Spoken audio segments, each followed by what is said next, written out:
Welcome to the Fiercely Visible CEO podcast. I'm your host, Steph Wharton. Join me as we dive into how to become a widely in-demand CEO that prioritizes balance between life and business, isn't afraid of making the scary decisions that get you results you actually care about, and unapologetically breaks the rules to build the business and life of your dreams.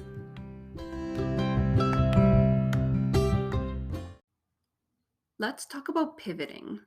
I feel that there's this notion out there that when you're an entrepreneur, you need to make decisions and you need to make the right decisions in order to see results, to be successful, and to, yes, do the right thing in your business because you don't want to mess up. It is your baby, it is your pride, your passion. And let's be honest, most of us that are entrepreneurs want to do this long term. If we ever had a traditional 9 to 5, a traditional career, we don't want to go back to that. So we do put on this pressure on ourselves to do everything right. But what I want to point out is that things don't have to be perfect, especially because they can be changed.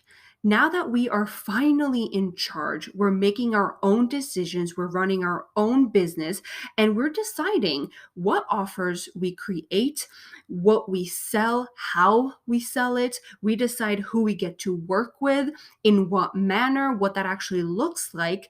And through that, each little decision that we make, we get to adjust and refine based on what experiences we have in order to make it better, in order to make sure that it feels good and it allows us to grow in the direction that we want to grow.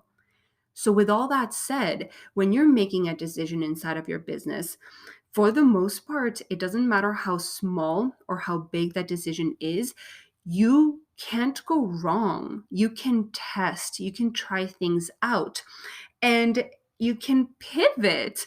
Literally, every time that I think of the word pivot, all that I can think of is that scene on Friends where Ross, they're going up the stairs, they hit a turn, and the couch gets stuck. And he's like, pivot, pivot, pivot. And that is exactly what I envision. The couch can go up the stairs, but it's stuck. It's stuck in inaction. You're not currently moving forward because you're trying so damn hard to make the perfect decision because you don't want to mess it up. You don't want to get that couch stuck. But by doing so, you get stuck in inaction and you don't move forward. Whereas if you were to pivot, if you were to adjust and just make a decision, something that feels good to you, regardless if it feels scary or a little bit daunting, as we grow, things are always like challenges are going to come up. Things are going to be a little bit scary, and that's okay. That's where we grow. When you pivot, when you go ahead and make that little shift, that little action, the couch pushes through and everything starts to flow. Things fall into place. You start landing clients, growing your business, making more money, feeling even better about all the decisions that you've made. And through that pivot, essentially what you're doing is you're finding deeper meaning in your business. You're finding a stronger alignment to the decisions that you're making, to the things that you're doing. And in turn, in essence, you're finding your most authentic self. Because as we grow our business and as we make these decisions and make these changes, you learn, you grow, you fail, you tumble, you succeed. And through that, you're learning so much about yourself that it allows you to then adjust in ways that better suit your personality, that are going to make you happier, and that are going to help you thrive in a much stronger way. Personally, I have gone through so many pivots, and it all started when I was in my corporate job. That was probably the first time I pivoted slash went in a completely different direction.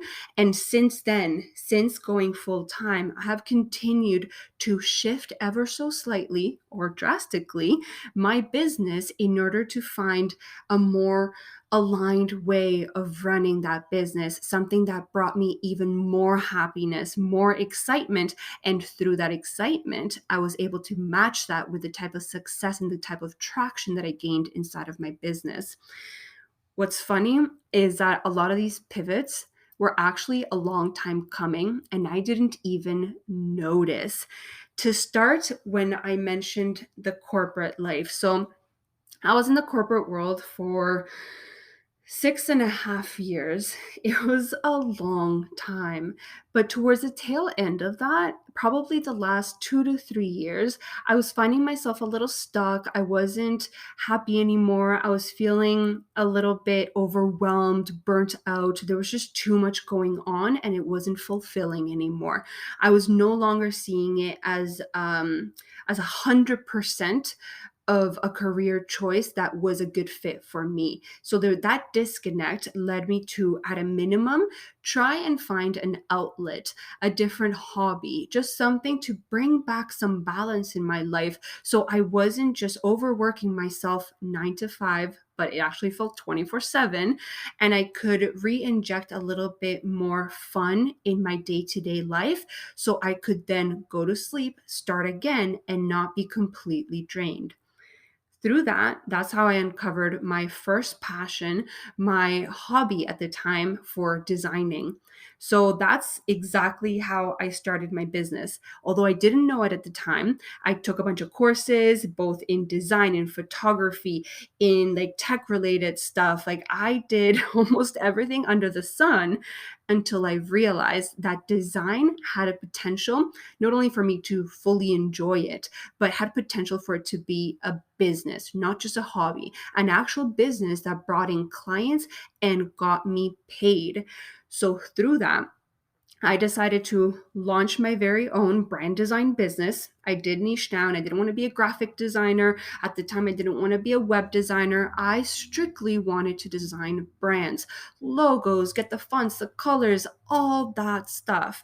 So I went ahead, I created my packages, I did all the things that you need to do in order to prep and have your business ready to go. And I started to market myself. I started to land clients. So that was probably, quote unquote, my first pivot, which at the end of the day is probably just starting a business. So depends on how you want to compare that. I pivoted my life. Through that, grew my design business, went full time, started to get more and more successful, gain more and more consistency. And that's where I started to get closer and closer to my first pivot.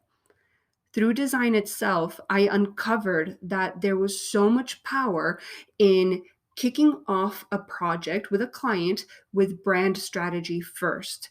That way, we could build a solid foundation, including everything from like their goals, their values, narrowing down their ideal clients, that persona, who they were going to target, how they were going to serve them through their packages, their pricing, and then getting more specific into the nitty gritty of the messaging, so the voice and the unique positioning and all that stuff that at the end of the day provided that foundation that would give the direction for me to be able to successfully design a brand, essentially that visual identity that would represent the strategy. And by doing so, would attract the right types of clients and would allow them to grow their business further. By doing that, I actually realized after having several clients go through that brand strategy framework, which by the way, like I went pretty in depth. Even though I wasn't calling myself a brand coach at the time, I just called myself a brand strategist.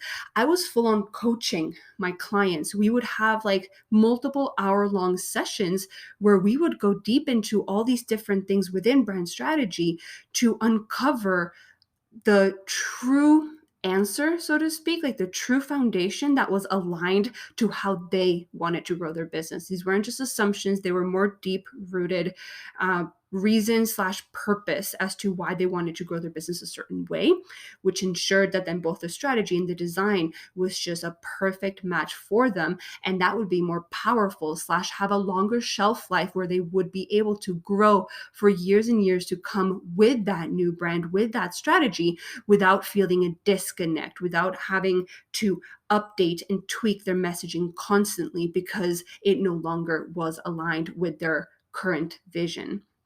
So through that, I discovered coaching.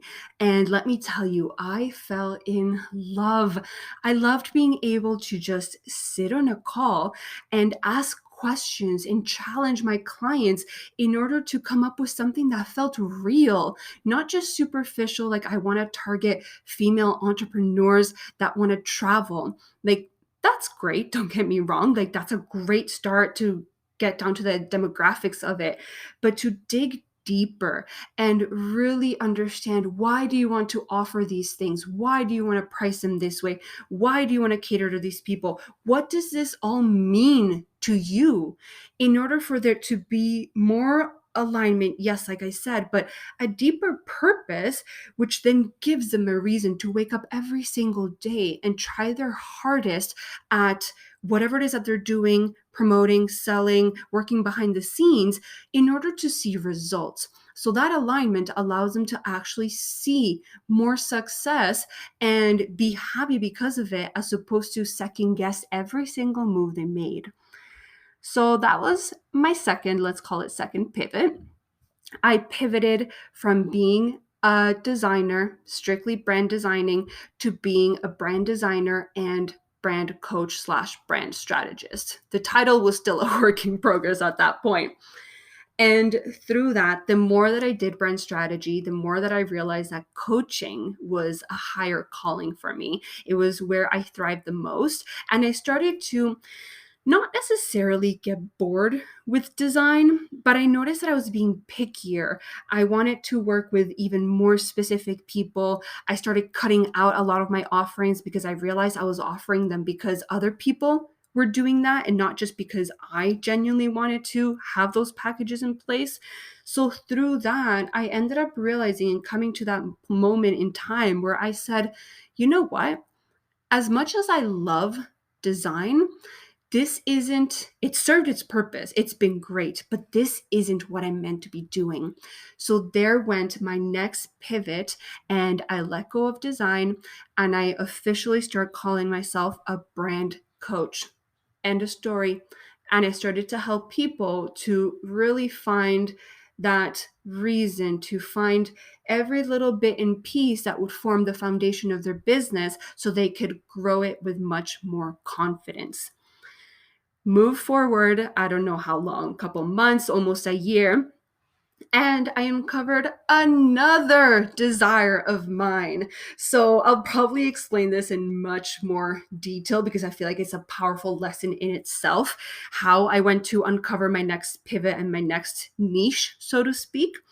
But what ended up happening is I realized I had a knack for leveraging connections and real relationships, not just superficial level relationships, to leverage those connections in order to gain more visibility and attract more clients without going deep in the hustle mentality, without having to work 24/7 in order to scour and find more clients.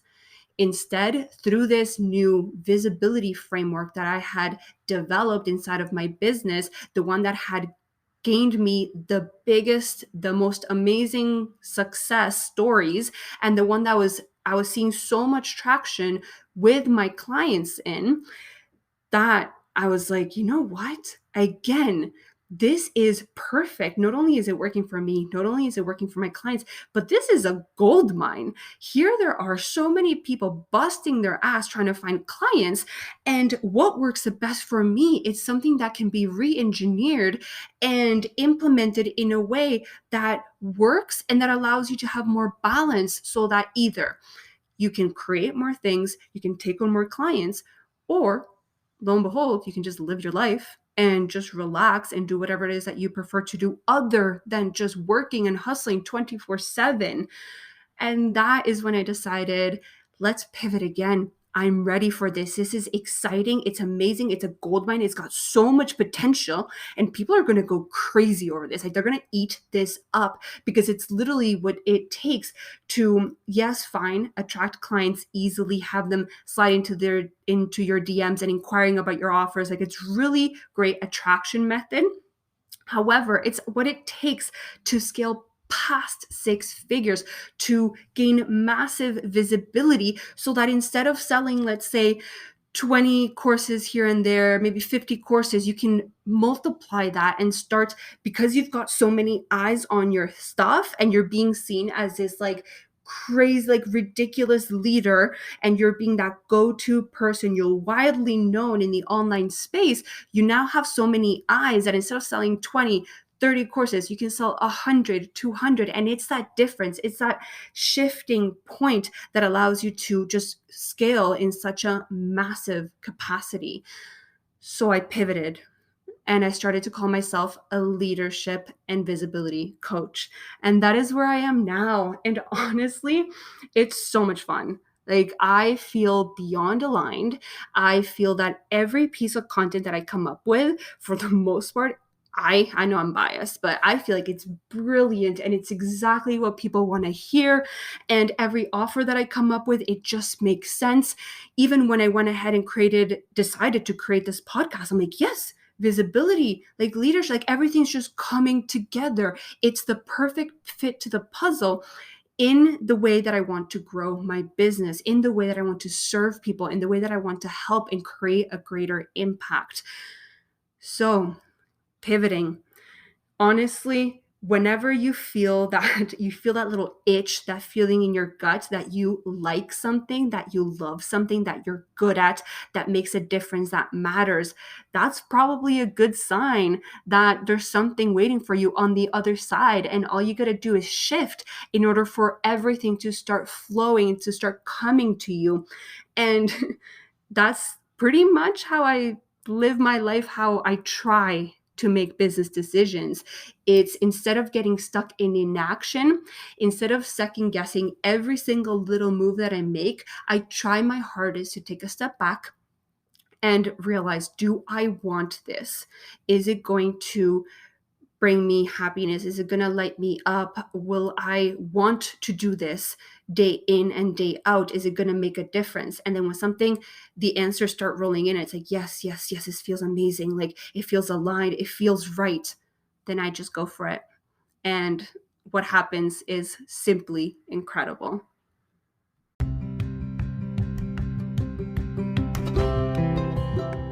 That's it for this week's episode of the Fiercely Visible CEO podcast. Be sure to follow us on Instagram at @StephWharton_ for more valuable content. And if you enjoyed the show, don't forget to rate and review us wherever you get your podcasts.